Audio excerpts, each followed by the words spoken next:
welcome to episode 6 of Creating and Conversation. In this episode, we will be creating personalized burlap placemats as well as having a 1-minute conversation piece about my chip and all. Now, if you look at me, you will see that I have a chip on my tooth. And I've had this chip for a while now. I've got it repaired a couple of times. However, it tends to always come off again.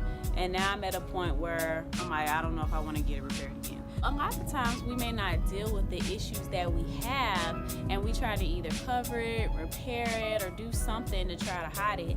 But what I realized is that over the years, I've come to just accept the fact that I have a chip, and I may have a chip for a while, and I'm just going to accept the fact that I am what I am. You can like it or not.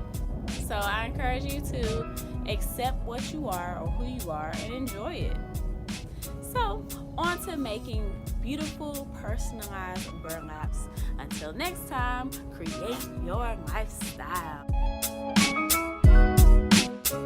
In order to make the burlap pillows, these are all of the supplies that you need. So you're going to take your ruler, and with your chalk in hand, you're going to measure 17 inches width.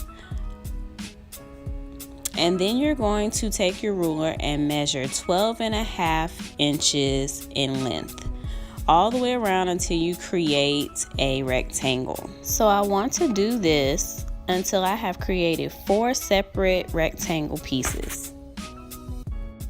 So I bought this stencil at a local craft store, and forgive me for not cleaning it, but you can buy this online or in store. And then I have this stencil that I actually printed off on cardstock paper, which is a little thicker than regular paper, and then I just use scissors and cut it out. And so that's a cheap way to make a stencil. And I will also be using a lettered stencil. Make sure that you place a folder or newspaper under the burlap for easy cleanup. Use tape to hold the stencil in place while painting. Make sure that you tape all 4 sides. So let's move on. The next thing I will do is I'm going to use my acrylic paint, and I have a red and gold as well as a bronze metallic. I bought these at a local fabric store, but you can buy them at most craft retailers for under 50 cents.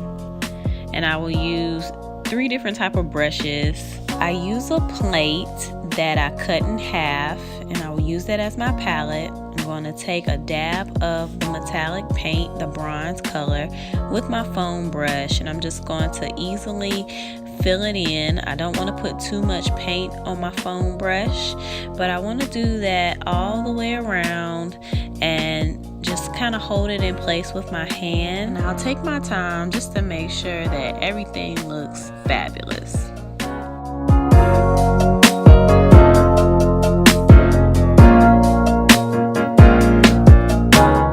So I will allow the paint to dry for about 10 minutes, and then I will slowly start to take the tape off and remove the stencil.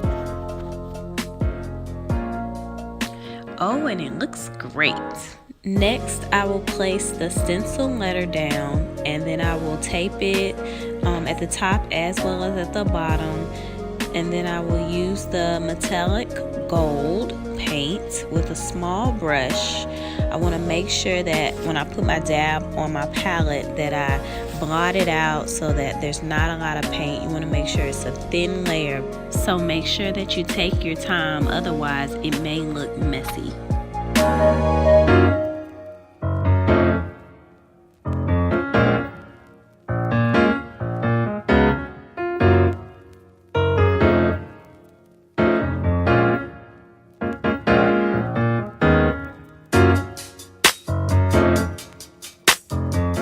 Wait about 5 to 10 minutes, and then I take off the stencil.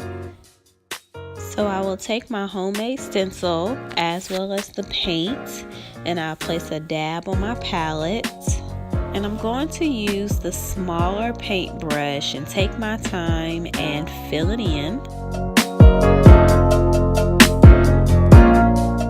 So I will let it dry for about 5 to 10 minutes and slowly pull the stencil off. Oh, it looks beautiful. This is my first completed burlap placemat, and I will do the same for the other 3 placemats. Doesn't it look fabulous? And you made something that looks so original, and it didn't even cost you a lot of money. So thanks for watching, and tune in to our last episode of the season, episode 7.